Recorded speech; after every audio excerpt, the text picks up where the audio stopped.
wala haula wala quwata illa billah. Rabbi shrah li sadri wa yassir li amri wahlul 'uqdatam min lisani yafqahu qawli wasaddid bihi lisani wahdi qalbi bijahin nabi was sahbi wal ali. Subhanallah walhamdulillah wa la ilaha illallah wallahu akbar. Adada kulli harfin kutiba yutab abadal abidin daharat tahirin amma ba'du. Allahumma anfa'na bima 'allamtana wa 'allimna bima yanfa'una. Allahumma zidna ilma warzuqna fahma wa atina al-hikmah. Allahumma inna nas'aluka ilman nafi'a wa rizqan wasi'a wa amalan mutaqabbala wa dhanban maghfura. Allahumma inna ala dzikrika wa syukrika wa husni ibadatika wa husni muamalatika. Allahumma rzuqna tauba qabla al-maut wasyahada 'indal maut wal jannata ba'dal maut walhamdulillahi rabbil alamin. Ya, kami cintai dan kami muliakan para pecinta majelis ilmu, para pecinta kemuliaan jamaah Masjid Hidayatus Shadiqin yang dimuliakan Allah Subhanahu wa taala. Alhamdulillah kita melanjutkan kembali rutinan kita di masjid ini mengaji kitab fikih Nailur Raja dengan harapan mudah-mudahan Nail artinya mendapatkan, Ar-Raja artinya adalah harapan, Nailur Raja mudah-mudahan dengan mengaji ini kita mendapatkan harapan diselamatkan dunia akhirat oleh Allah Subhanahu wa taala. Amin ya rabbal alamin. Kita lanjutkan kajian kita. Bismillahirrahmanirrahim. Qala al-musannif rahimahullah taala rahmatul abrar wa nafa'ana bihi wa bi ulumihi wa fid dharain amin. Ila qaulihi wa alihi wa sahbihi ajmain. Dan kepada keluarganya dan sahabatnya semuanya. Kita sering salawat Allahumma shalli ala sayyidina Muhammad wa ala ali sayyidina Muhammad.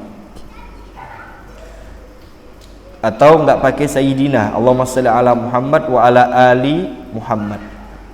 Dua-duanya sama-sama boleh, tidak dilarang. Ustaz, boleh enggak saya pakai sayyidina? Afdol. Para ulama mengatakan ditambah pakai sayyidina. Termasuk Imam Ibnu Hajar, Imam Rafi'i, Imam Romli mengatakan harus dianjurkan menambah sayyidina ketika kita shalawat kepada Nabi Muhammad SAW sebagai adab kita kepada Rasulullah, kecuali di dalam sholat. Kalau di dalam sholat terjadi khilaf di antara ulama.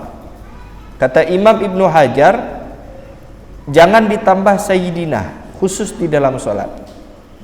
Allahumma shalli ala Muhammad wa ala ali Muhammad kama shallaita ala Ibrahim wa ala ali Ibrahim wa barik ala Muhammad wa ala ali Muhammad kama barakta ala Ibrahim wa ala ali Ibrahim fil alamin innaka Hamidum Majid. Ini pendapat Imam Ibnu Hajar. Ini suara kedengaran keluar ya? Kedengaran ya? Insyaallah. Tadi saya nelpon kedengaran.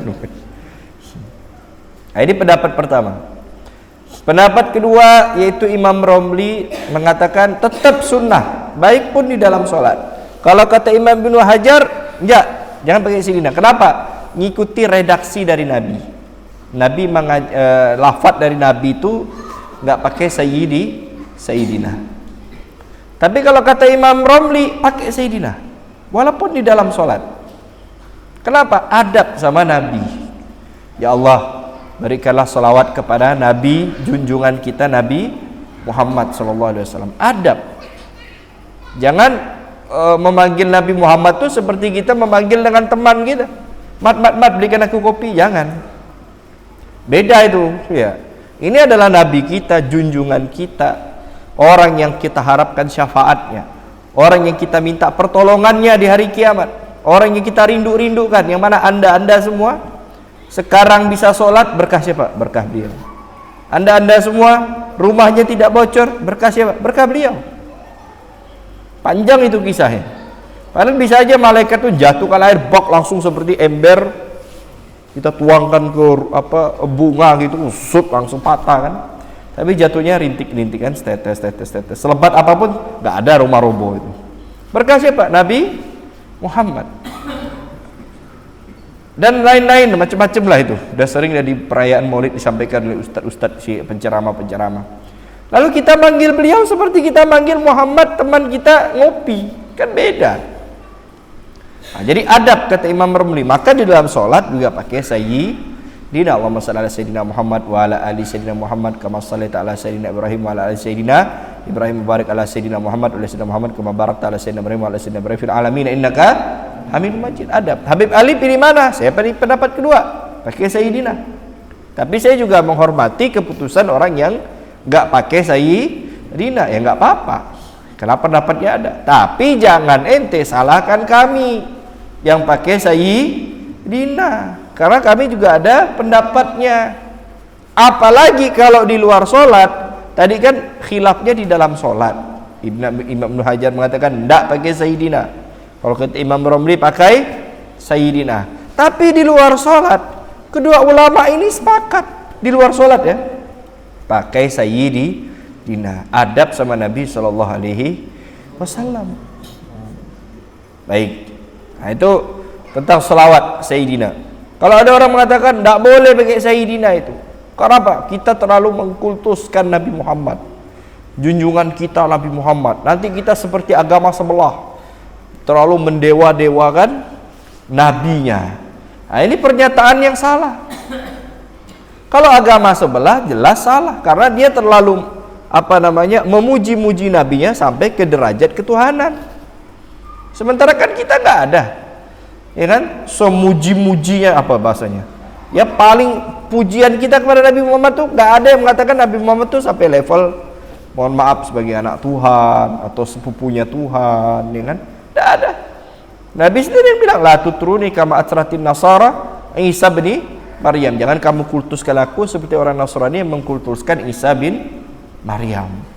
Tapi di antara kita ada yang menganggap Nabi Muhammad tuh suci, sesuci-suci Nabi Muhammad tuh sampai anak Tuhan, kan nggak ada kan? Nah, berarti pernyataan yang tadi itu salah. Jadi boleh kita memuji Nabi Muhammad SAW, karena di antara kita nggak ada yang memuji sampai ke level yang dilarang oleh Nabi Muhammad SAW.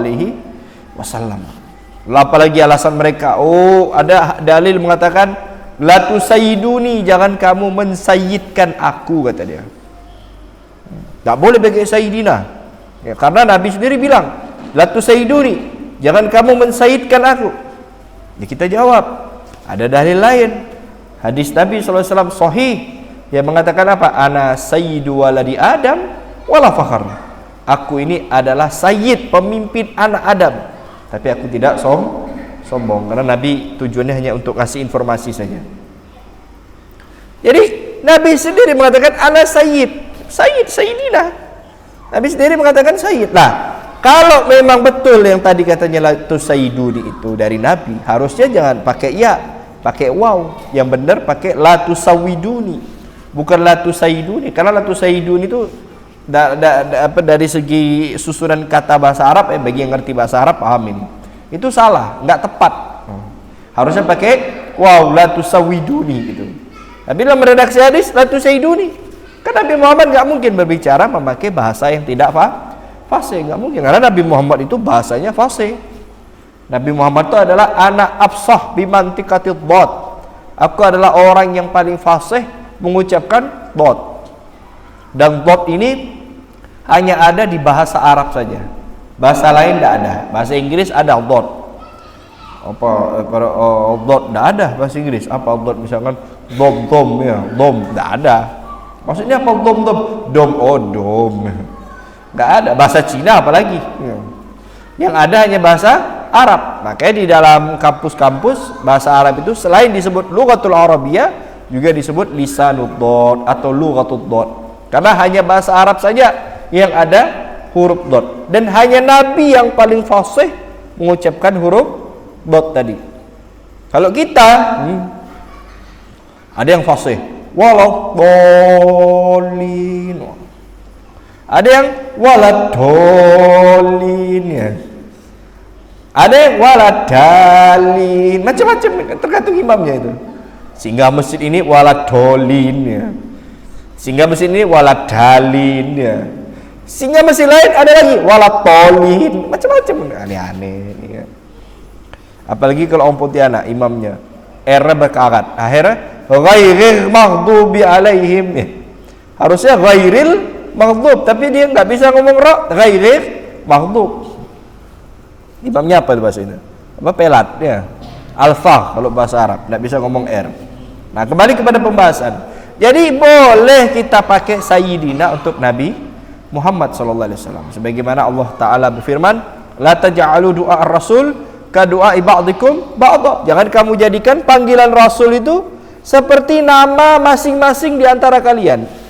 Itu dalam Al-Qur'an. Jangan disamakan. Nama bapak, nama saya juga Muhammad. Saya Muhammad Ali. Ini Muhammad siapa misalkan? Muhammad Sumki ya. Bapak Muhammad misalkan Muhammad Agus. Ya sesama kita boleh manggil Muhammad. Mat. Mat, ada kopi ya, Mat? Ya, Mat, ngopi ya mana? Misalkan. Walaupun saya manggilnya Sumki ya. Tapi boleh karena sebaya. Betul apa tidak? Betul. Lah ini nabi, jangankan nabi. Saya punya guru.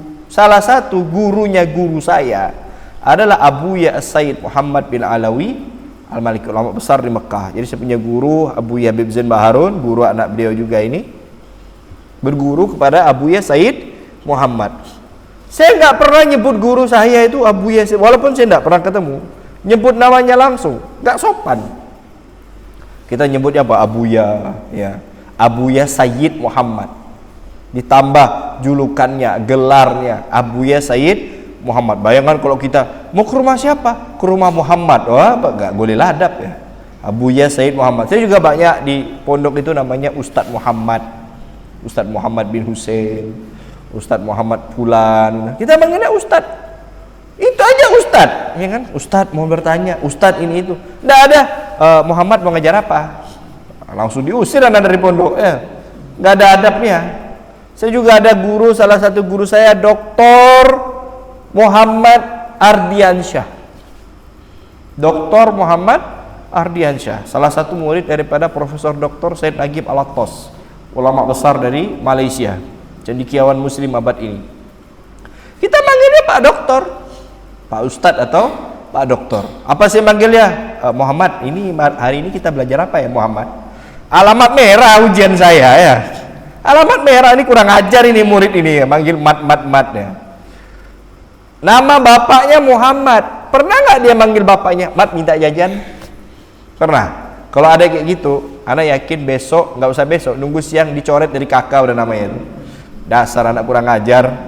Manggil orang tuanya pakai sebutan nama. Kan guru ladab namanya. Ya enggak? Ini cuman bapak guru, cuman beda apa namanya? Satu masa. Lah ini ke Nabi Muhammad jauh sekali. Lo ente manggil namanya Muhammad. Mana adab ente? Adabnya mana kita sama Rasulullah sallallahu alaihi wasallam? Kita kalau mau ke kantor camat, ketemu Pak Kades, hormat-hormat, kan?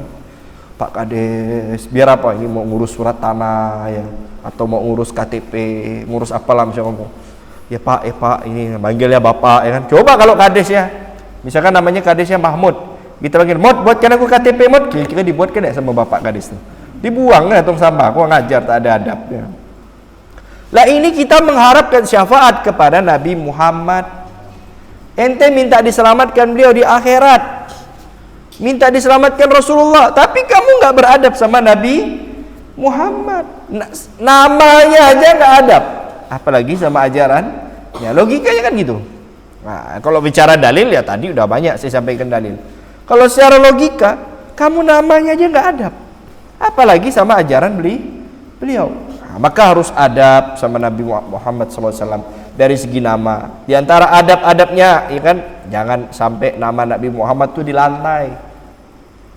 Kalau kami ngaji dulu itu, ya mohon maaf, jangan sampai di bawah ini bab adab ya. Dan adab ini banyak kita temukan di antaranya kitab Adabul Alim Ta'alim karya pendiri NU Hadratus Syekh Kiai Haji Hashim Asy'ari. Saya memang tidak masuk secara struktur NU, tapi saya pelajari kitab-kitab NU. Saya pelajari semua pelajaran NU. Adabul Alim Ta'alim itu berapa kali hatam kita bolak-balik. Dan itu juga kita ajarkan kepada kita punya santri. Di Ta'limu Ta'lim karya Syekh Az-Zarnuji juga dibahas. Kitab agak tinggi dikit, Risalatul Mu'awana Imam Haddad juga ada. Adab-adab itu. Jadi dikatakan nama Nabi Muhammad itu jangan lebih rendah dari, mohon maaf, kemaluan kita. Nama Nabi Muhammad itu tidak boleh ditaruh di bawah, nggak adab. Kalau nama Nabi Muhammad saja nggak boleh, misalkan duduk nih, bukunya taruh di bawah, dia tak, itu nggak ada. Walaupun nggak berdosa, tapi nggak ada. Apalagi ayat suci Al-Quran, harusnya lebih tinggi lagi. Kita yasinan, kita ngaji pakai rehal, nggak ada rehal Pak Ustadz, bantal, nggak ada bantal, tinggikan pakai tangan. Ini dia ngaji, taruh bawah, di bawah kakinya, bahkan di depan kakinya. Dia baca Yasin nih. Memang tidak berdosa, tapi kan tidak adab, tidak etis. Dan identik umat Islam itu adalah dengan adab. Nah, termasuklah dengan nama Nabi Muhammad SAW. Jangan pernah meremehkan nama Nabi Muhammad. Di antara ada seorang tokoh sufi, ya, sebelum namanya adalah Bishr Al-Hafi. Disebut Al-Hafi karena beliau itu nggak pernah pakai sendal, Bapak Ibu, di kota Baghdad itu. Dulu tuh beliau tuh nggak langsung jadi tokoh sufi, nggak. Dulu beliau pemabuk. Sebelum jadi orang sufi, pemabuk. Pulang mabuk sama teman-temannya, pas pulang ternyata beliau melihat ada kendaraan kuda, belakangnya ada delman lah kalau bahasa kita itu ya, membawa kendi-kendi berisi dinar. Ada dulu belum ada bank, kalau sekarang tinggal transfer. Dulu kalau ngirim duit tuh taruh di kendi, tahu kendi kan, Gucci gitu, ditaruh di dalam delman, dia bawa gede bawa ke kota sana. Nah Gucci itu jatuh, Gucci yang membawa uang itu jatuh. Ditemukan oleh gerombolan Bishr Al-Hafi. Ini belum tobat nih, dia sama teman-temannya lagi mabuk. Wah, apa itu? Ada Gucci jatuh. Ya lihat, begitu dia ternyata isinya uang dinar emas full. Wah, apa nggak kaya mendadak? 1 dinar itu 4 gram emas. 1 gram emas berapa juta sekarang? Anggaplah 1 juta. Berarti 1 keping dinar itu 4 juta. Kalikan 1 Gucci. Oh, kaya mendadak ya. Mereka pun pengennya bagi-bagi. Udah kita bagi aja lah duit ini dah. Wah, rezeki nomplok ini, udah mabok dapat duit lagi ya. Tapi saat Bishr Al-Hafi melihat, kan Gucci itu kan ada tutupnya. Nah di tutupnya itu ada nama Allah dan ada nama Nabi Muhammad SAW. Seketika itu beliau bilang apa? Ana nggak mau ngambil uangnya, ambil ente aja uangnya. Ana cuma mau ngambil tutupnya. Karena ada nama Allah dan nama Muhammad. Karena kalau nggak ada selamatkan, nanti ente buang. Ini ada nama Allah ini. Ana nggak mau, ana ambil aja. Kata temannya, ente udah gila apa? Ente maboknya kebangetan ini, kan? Ini duit ente nggak mau. Ayo sadar, ente sadar. Enggak, ana nggak mabok ente ini enggak. Udah, ana tetap ngotot dia nggak mau ngambil uangnya. Singkat cerita, teman-temannya pun mengambil uangnya tersebut, mengambil kepingan dinar itu. Si Bishr Al-Hafi ini pergi ke pasar, membeli minyak wangi, membeli wewangian. Untuk apa? Pulang ke rumah, tutupnya itu dikasih minyak wangi, dicuci, dibersihkan, dilap, dikasih minyak wangi, ditaruh di tempat yang tertinggi. Malamnya dia tidur, diberi hidayah oleh Allah Subhanahu wa taala, tobat, langsung menjadi tokoh sufi terkemuka. Gara-gara apa?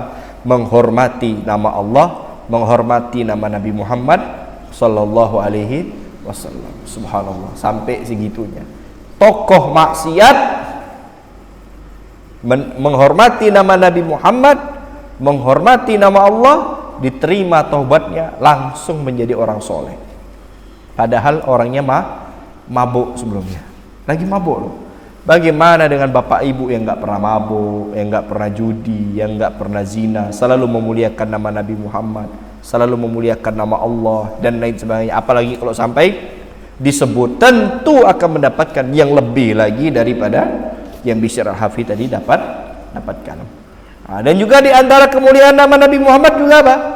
Ya, bahwasanya nama Nabi Muhammad itu ya, insya Allah anak yang diberikan nama Muhammad. Satu, kalau kita itu kepengen punya anak atau cucu laki-laki, dinazarkan. Saya pengen punya anak laki-laki Pak Ustadz. Saya pengen punya cucu laki-laki. Nazarkan. Pas di janin itu dinazarkan. Saya nazar anak yang di dalam kandungan ini saya kasih nama Muhammad. Langsung dinazarkan. Maka insya Allah lahir laki-laki. Nggak jadi perempuan. Coba kalau nama lain. Saya nazar dalam perut nih jadi nama Adi misalkan. Belum tentu. Bisa jadi lahir perempuan. Saya nazar di dalam perut, nanti saya tak kasih nama Agus. Belum tentu juga. Lahirnya jadi perempuan juga. Bisa laki, bisa perempuan. Tapi kalau bapak ibu, coba aja tes.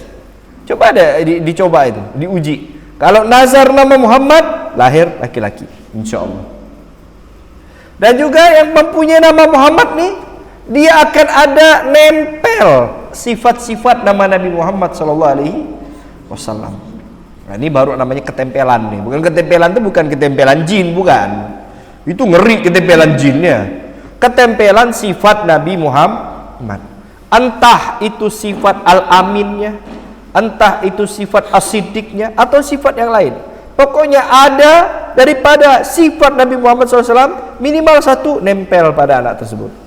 Syukur-syukur banyak. Anaknya terpercaya, anaknya jujur, anaknya soleh, anaknya bakti sama orang tua, anaknya taat. Keistimewaan nama Nabi Muhammad SAW. Makanya para salaf soleh terdahulu itu khususnya abad-abad akhir, banyak mereka itu kalau punya anak, punya cucu, dikasih nama Muhammad. Kenapa? Tafaulan dengan sang pemilik nama, yaitu Nabi Muhammad sallallahu alaihi wasallam. Seperti itu ya. Ada yang mau bertanya? Silakan sebelum kita lanjutkan.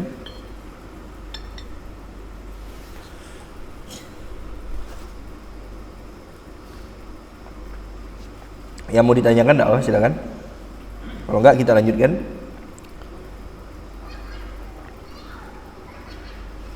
Isya jam berapa? Ya? 20 menit. Nah, berikutnya wa alihi. Kita kan sering selawat ya Allahumma shalli ala Muhammad wa ala ali. Apa arti ali? Ali pakai hamzah. Ali artinya keluarga. Wa ala ali sayyidina Muhammad. Dan juga kepada keluarga Nabi Muhammad. Pakai hamzah. Kalau pakai ain saya Ali. Ya Ali pakai ain. Kalau pakai hamzah Ali artinya keluarga. Siapa keluarga Nabi Muhammad SAW ini? Kalau di kitab ini disebutkan humul mu'minuna min Bani Hashim wal Muttalib. Mereka adalah orang-orang beriman dari Bani Hashim dan Bani Muttalib. Pendapat daripada Imam Syafi'i. Nah, ini di sini disebutkan cuma satu ya. Jadi sebenarnya keluarga Nabi itu bermacam-macam. Yang pertama martabat yang tertinggi yaitu ahlul kisah. Siapa ahlul kisah ini? Yaitu Sayyidina Ali, Sayyidah Fatimah dan anaknya Sayyidina Hasan, Sayyidina Husain. Ini 4 orang ini namanya ahlul kisah. Ini derajat yang tertinggi nomor 1. Yang kedua adalah derajat yang kedua. Ini pendapat Imam Ibnu Abdul Bar, yaitu istri-istri Nabi SAW dan juga cucu-cucu keturunannya, baik dari keturunan Sayyidina Hasan maupun daripada Sayyidina Husain. Ini martabat yang kedua, pendapat yang kedua. Jadi istri-istri Nabi dan juga anak-anak cucu keturunan Nabi SAW. Makanya terkadang dalam salawat itu ada tambahan redaksi, ada tambahan lafaz bunyinya begini, Allahumma shalli ala Muhammad wa ala alihi wa azwajihi wa dzurriyyatihi. Wa ala alihi dan kepada keluarganya, wa azwajihi dan istri-istri Nabi, wa dzurriyyati dan keturunan-keturunannya. Karena istri-istri Nabi juga masuk ahlul bait, masuk daripada keluarga Nabi SAW. Ini yang kedua. Yang ketiga, ini kalau kata Imam Syafi'i Bani Hashim. Tapi kalau kata Imam Hanafi ya sama Imam Ibn Qasim Al-Maliki mengatakan apa? Bani Hashim dan juga Bani Muttalib. Bani Hashim dan juga Bani Muttalib. Dan mereka ini dua ini ya, golongan 3 ke atas nih, Bani Hashim, Bani Muttalib, istri-istri Nabi, anak cucu keturunan Nabi, ahlul kisah, mereka ini tidak boleh menerima zakat, enggak boleh menerima sedekah. Enggak boleh. Makanya saya ini enggak boleh menerima sedekah. Enggak boleh. Haram. Walaupun Habib Hasan Muhammad Al-Kab mengatakan ya, zaman sekarang kalau misalkan memang melarat boleh menerima zakat. Kalau memang melarat, memang udah parah sekali melaratnya. Tapi secara umum tidak boleh menerima sedekah, nggak boleh menerima zakat. Jadi hanya boleh menerima hadiah. Kalau hadiah boleh, kalau sedekah nggak boleh. Jadi bapak ibu kalau mau pengen ngasih sama cucu-cucu Nabi SAW kepada Syarif, Syarifah, akadnya hadiah. Jangan sedekah. Saya ini kadang mau nolak nggak enak, takut tersinggung. Tapi saya terima, nggak boleh juga. Sedekah buat Pak Ustadz. Akhirnya saya ambil, saya kasih orang lain. Nggak bisa saya pakai ya. Karena nggak boleh, nerima sedekah nggak boleh. Zakat juga tidak boleh. Bolehnya hadiah. Jadi kalau mau ngasih sama Syarifah, sama Syarif, ya, sama Habaib, akadnya hadiah. Jangan zakat, nggak dimakan sama dia. Sedekah juga nggak boleh. Tidak boleh bagi kami, tidak boleh. Ini 3 pertama. Pangkat yang keempat apa? Yaitu kullu mu'minin taqiyyin. Ini maqamud du'a namanya. Yaitu semua orang yang beriman, yang bertakwa masuk kategori keluarga Nabi sallallahu alaihi wasallam. Jadi bapak ibu bisa jadi keluarga Nabi, yaitu maqamud du'a, yaitu masuk dalam maqam doa. Maqam doa itu maksudnya apa? Ketika kita selawat wala ali Sayyidina Muhammad. Ali di sini siapa? Yaitu semua orang yang beriman, yang bertakwa, dia juga masuk dalam kategori selawat tadi. Dapat doa. Jadi kalau saya selawat Allahumma shalli ala sayyidina Muhammad wa ala ali Sayyidina Muhammad, karena ini kan kita sedang berdoa, maka semua orang-orang mukmin yang bertakwa dapat selawat, pahala selawat atau doa selawat yang saya ucapkan tadi. Kullu mu'minin taqi. Ini pangkat yang keempat. Jadi kita ini bisa semuanya. Ya bisa jadi keluarga Nabi dari segi keimanan dan ketakwaan. Nah, tapi kalau dari segi zakat namanya maqamuz zakah, ya nggak bisa. Yang kita ngasih kecuali kalau emang melarat, Pak Ustadz, di kampung saya ini ada Syarifah Pak Ustadz, janda Pak Ustadz. Dia udah melarat kok tak kasih zakat nanti dia tak makan, tak lebah. Tapi kata Pak Ustadz haram. Dia tak boleh zakat. Oh, dia miskin, dia melarat, atau dia janda, punya anak banyak, kasih. Lalu bagaimana? Haram nggak? Nggak. Kalau dia melarat boleh dikasih. Tapi kalau nggak melarat, hidupnya cukup pas-pasan, dia tidak dikatakan miskin, maka dia tidak boleh menerima zakat dan juga menerima sedekah tadi. Dan orang-orang seperti ini selalu ada di sekeliling kita. Yang enggak semuanya kaya kan, ada juga yang hidupnya serba kurang. Kalau ada rezeki kasih. Diceritakan ada seorang imam namanya Imam Abdullah bin Mubarak. Imam Abdullah bin Mubarak ini ya, beliau ini seorang ulama besar, dan saya sering cerita kepada jamaah tentang abahnya Imam Mubarak. Ini anaknya Imam Abdullah bin Mubarak. Beliau itu suatu hari kepengen haji, dan haji dulu itu nggak kayak sekarang. Sekarang berapa tahun daftar? Ada juga daftar nggak pakai kan? Haji apa itu? Jadi bayar langsung berangkat. Ada kan? Bukan. Ada di atas lagi, bukan haji plus. Haji apa gitu? Ada. Kalau yang biasa nunggu 20 tahun ya. Nah, jadi kalau dulu itu ngumpulkan dulu, nggak ada bank. Dikumpulkan dulu, begitu dapat duit ya, berangkatnya 6 bulan, 7 bulan pakai onta. Karena berangkatnya lama, di jalan ini kan juga butuh bekal kan, maka duitnya juga bengkak, duitnya juga banyak. Nah, jadi ngumpulkan duit buat haji orang dulu tuh nggak sembarangan, bener-bener dia berjuang gitu loh. Nah, termasuklah Imam Abdullah bin Mubarak, beliau kumpulkan, beliau tabung, ya kan, udah terkumpul uang yang banyak untuk haji. Ini musim haji masih 3-4 bulan lagi. Suatu hari beliau bawa uang itu untuk disetorkan kepada, kalau kita biro haji lah gitu. Pas mau jalan menuju ke, anggaplah kantor travel kalau zaman sekarang gitu ya. Tapi travelnya travel onta. Kalau kita pesawat 8 jam sampai. Pas di jalan melewati tempat sampah, Pak. Dari tempat sampah itu dia melihat ada seorang perempuan yang sedang mengais-ngais mencari sesuatu. Imam Abdullah bin Mubarak pun dia diperhatikan, ya kan. Lagi apa dia ini? Ternyata begitu dikais-kais dapat bangkai tikus. Lalu bangkai tikus itu pun dimasukkan ke dalam tasnya. Dia nyari lagi, dapat bangkai hewan lain dimasukkan. Maka Imam Abdullah bin Mubarak penasaran, ditanya, "Hai wanita, apa yang kamu lakukan?" Kaget dia. "Kamu memerhatikanku selama ini?" "Iya, aku memerhatikan." "Ada apa? Aku lihat kamu dapat bangkai tikus, kamu dapat bangkai kelinci. Ya, mau kemana?" "Mau aku bawa ke rumah." "Lo buat apa?" "Ya aku masak, aku makan." "Lo nggak boleh. Daging tikus nggak boleh dimakan, haram. Daging kelinci juga tidak boleh dimakan, sudah menjadi bangkai, nggak boleh." Kalau kata perempuan tadi, bagi Anda nggak boleh, tapi bagi saya boleh. Loh kok boleh? Saya ini seorang syarifah, saya ini seorang cucu Nabi. Lalu saya ini seorang janda, sudah ditinggal wafat suami saya, dan saya punya 6 anak kecil-kecil di rumah.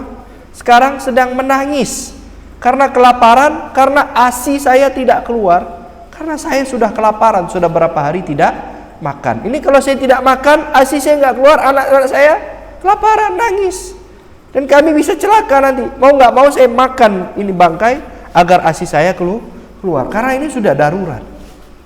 Akhirnya Imam Abdullah bin Mubarak tadi nggak tega dengan, ya Allah, kok bisa seperti ini? Duit yang tadi buat haji, yang sudah dikumpulkannya dengan susah payah, langsung diberikannya kepada perempuan ini. "Wahai perempuan, ini buat kamu duit ini." "Apa ini?" Awalnya nolak, dipaksa-paksa, akhirnya udah, ini buat kamu, kamu beli makanan yang enak, kamu usaha, buka toko, mudah-mudahan uang yang sekecil ini, yang dikit ini bisa bermanfaat. Senang perempuan terus, balik ke rumah beli makanan, ya kan, buka toko, anaknya pun gak menangis lagi. Imam Abdullah bin Mubarak gak jadi haji karena duitnya udah diserahkan. Begitu pas keberangkatan, beliau ikut mengantar, karena beliau kan ulama besar di situ. Beliau ngantar, doakan, mudah-mudahan selamat sampai tujuan. Doakan imam, doakan kami, ya mudah-mudahan selamat sampai tujuan, ya mudah-mudahan selamat, dan sebagainya. Udah selesai, berangkatlah jamaah haji ini. Imam Abdullah bin Mubarak tidak berangkat. Subhanallah ya Bapak Ibu sekalian, singkat cerita, begitu selesai musim haji, ini jamaah haji datang. Beliau juga termasuk nyambut. Di antara doa ketika kita menyambut jamaah haji adalah dengan membaca hajjum mabrur, wasa'yum mashkur, wa tijarah lan tabur. Hajjum mabrur, wasa'yum mashkur, hajjum mabrur, masyaallah, haji mabrur ya. Orang yang dibilangin haji mabrur jawab juga, "Anta juga wahai imam, haji mabrur ya, sa'yum mashkur, wa tijarah lan tabur." Heran dia, "Loh, ana enggak haji?" Ketemu Pak Haji, "Selamat datang ya haji mabrur wa sa'yum mashkur." "Ya imam, Anda juga ya haji mabrur wa sa'yum mashkur, wa tijarah lan tabur." Heran, "Loh, ana enggak haji?" "Ana enggak haji, ngapain itu ngucapin doa begitu?" "Oh, kamu ini tawadhu imam, pura-pura pandai ngeprank." Kalau kan zaman anak muda sekarang bilang pura-pura ngantor kita, bilangnya nggak berangkat, tahu-tahu di Mekah kami nemuin engkau, tawaf juga bareng kami, kita di Arafah wukuf juga bareng kami, kita lempar jumrah kami juga bersama engkau, kami sa'i antara Safa dan Marwah kami juga melihat engkau pura-pura ngantar kami, ternyata engkau juga ikut haji." Bingung Imam Ibn Mubarak, "Lah ada nggak haji, duit ana nggak ada," gitu. Semua bilang, "Saya melihat engkau di Mekah sedang melaksanakan haji." Akhirnya beliau penuh heran. Udahlah, pusing. Begitu pusing, pulang ke rumah, beliau berhenti tidur. Di tidurnya beliau mimpi, beliau bertemu dengan seseorang dan mengatakan apa? "Jangan heran, yang mereka lihat itu adalah benar, itu adalah sosok yang menyerupai dirimu." Siapa dia? Dia adalah malaikat yang sengaja Allah ciptakan untukmu. Dia setiap tahun akan menyerupai fisikmu dan akan haji untukmu. Jadi malaikat tadi setiap tahun akan haji untuk Imam Abdullah bin Mubarak sampai hari kiamat nanti. Kenapa? Karena amal baiknya menolong seorang syarifah atau seorang wanita yang janda yang kelaparan tadi itu. Gara-gara dia menolong, dapat lebih, tiap tahun malaikat membadalkan hajinya sampai sekarang. Cuman kan kita tidak tahu wajah beliau seperti apa, ya kan? Imam Abdullah bin Mubarak. Nah, jadi jangan pernah meremehkan membantu orang lain, siapapun dia. "Anak pengen berangkat umroh ini." Kalau berangkat yang pertama kali ya lah wajib. Ini kadang orang udah 3, 4, 5, 6, 7 kali ya. Kalau mungkin 3 kalinya mungkin jaraknya jauh, 5 tahun sekali, mau rindu saya Pak Ustadz. Ya, tidak apa-apa lah. Ini ada yang sebulan sekali, 2 bulan sekali, 3 bulan sekali, sementara kiri kanannya kelaparan, kan kesian. Nanti insya Allah akan diganti oleh Allah Subhanahu wa ta'ala. Memang ibadah umrah itu wajibnya sekali, yang kedua, 3, 4-nya itu hanya sunnah. Begitu juga dengan haji. Mudah-mudahan semuanya sampai insya Allah, amin. Kembali ke sini. Kok lari ke umroh anak ini? Tadi itu keluarga Nabi Sallallahu Alaihi Wasallam. Imam Abdullah bin Mubarak mendapatkan keberkahan, malaikat selalu menghajikan beliau setiap tahun karena beliau membantu salah satu cucunya Nabi Muhammad Sallallahu Alaihi Wasallam. Saya tidak mau panjang lebar bahas bab ini. Kenapa? Nanti dibilang sombong, dibilang angkuh dan lain sebagainya. Cuman mau nggak mau, karena memang babnya ya saya sebutkan dikit, bab ilmu. Panjang kali lebarnya ya nanti ajalah. Dan memang sekarang lagi zaman fitnah. Sekarang banyak yang membenci mereka. Bahkan ada yang mengatakan nasab mereka palsu. Kemarin kan rame itu, ya kan? Kok bisa mengatakan palsu? Padahal ya salah satu ulama besar yaitu Al-Imam Al-Allamah Syekh Yusuf bin Ismail An-Nabhani, wafat tahun 1350 Hijriah, mengatakan apa? Inna sadatina al-Ba'alawi qad ajma'atil ummatil Muhammadiyah fi sa'iril ahsari wal aqtar ala annahum min asahi ahli baitin nubuwati nasaban wa athbatum hasaban wa aktharum ilman wa amalan fadlan wa adaban. Bahwasanya sadat kita ahli Ba'alawi, salah satu keturunan Nabi Muhammad SAW, yaitu dari Bani Ba'alawi. Di Indonesia ini rata-rata Bani Ba'alawi semua ya. Sultan Abdurrahman itu Bani Ba'alawi. Umat Muhammadiyah sudah sepakat, sudah ijma', sudah konsensus fi sa'ir a'sarul aqtar, di setiap masa, di setiap zaman, di setiap era, bahwa mereka adalah termasuk min asahi ahli baitin nubuwati nasaban, yaitu termasuk ahlul bait Nabi yang paling sahih nasabnya, yang paling asbat secara hasabnya, secara nasabnya bisa dipertanggungjawabkan, bisa paling kuat. Dan mereka itu aktsarhum ilman, ilmunya paling banyak, wa amalan, dan amalnya paling banyak, wa adaban, dan juga adabnya yang paling banyak. Wa hum kulluhum min ahli sunnati wal jamaah, mereka itu seluruhnya bermazhabkan ahli sunnah wal jamaah, berakidahkan ahli sunnah wal jamaah ala madhhabi Imam Syafi'i, dan mengikuti mazhab Imam Syafi'i. Ini kata Al-Imam Al-Allamah Syekh Yusuf bin Ismail An-Nabhani. Ini bukan ulama kaleng-kaleng yang ngomong ya. Kalau yang ngomong mungkin ya bukan saya yang merendahkan, misalkan kiai kampung gitu kan, ya mungkin bisa diragukan. Ini ulama besar menjadi rujukan, kitabnya dibaca di mana-mana. Ada Said Murtadha Zabidi, pengarang Ithafus Salatil Muttaqin. Itu kitabnya 1,5 meter, Bu. Kitabnya 1,5 meter. Saya ada kitabnya, tapi tak pernah baca. Karena saking tebal itu ya. Ada juga termasuk ya banyak ulama-ulama yang mengatakan hal demikian. Maka karena sekarang termasuk zaman fitnah, banyak di antara mereka yang berusaha menjauhkan kita dengan ahlul bait Nabi Muhammad SAW, maka hati-hati, jaga-jaga. Udah kita ikut pendapat ulama ini. Apa yang saya sampaikan tadi insya Allah bermanfaat semuanya. Bahkan termasuk dalam akidah Ahlussunnah wal Jamaah, termasuk pilar agama kita adalah 2, yaitu mencintai sahabat Nabi dan juga mencintai keluarga Nabi SAW. Kalau ada yang cinta sahabat tapi benci keluarga, bukan aswaja. Atau kebalikannya, cinta keluarga Nabi tapi benci sahabat Nabi, sama, bukan termasuk Ahlussunnah wal Jamaah. Makanya kalau kita selawat apa? Allahumma shalli ala sayyidina Muhammad wa ala alihi wa sahbihi ajmain. Digabung kan?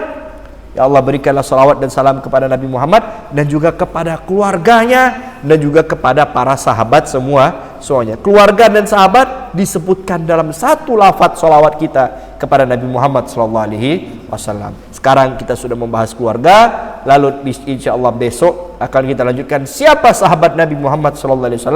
Mudah-mudahan bermanfaat. Wallahu ta'ala a'lam bissawab. Ada yang mau bertanya silakan.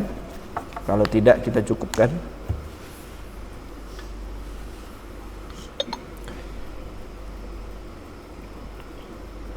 Cukup insyaallah.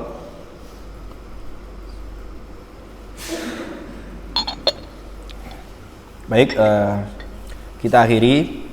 Saya mungkin langsung karena mohon maaf lagi ada tamu guru saya datang sehingga mungkin saya tidak bisa Isya berjamaah. InsyaAllah kita akan ketemu lagi pada malam Ahad berikutnya. InsyaAllah, mudah-mudahan semuanya panjang umur, sehat walafiat, dan ilmu yang kita pelajari ini bermanfaat dan bisa diamalkan, menjadi pembimbing kita untuk menjalani sisa-sisa kehidupan kita di dunia ini. Amin amin ya rabbal alamin. Kita akhiri, subhanakallahumma bihamdika asyhadu an la ilaha illa anta astaghfiruka wa atubu ilaik. Wassalamualaikum warahmatullahi wabarakatuh.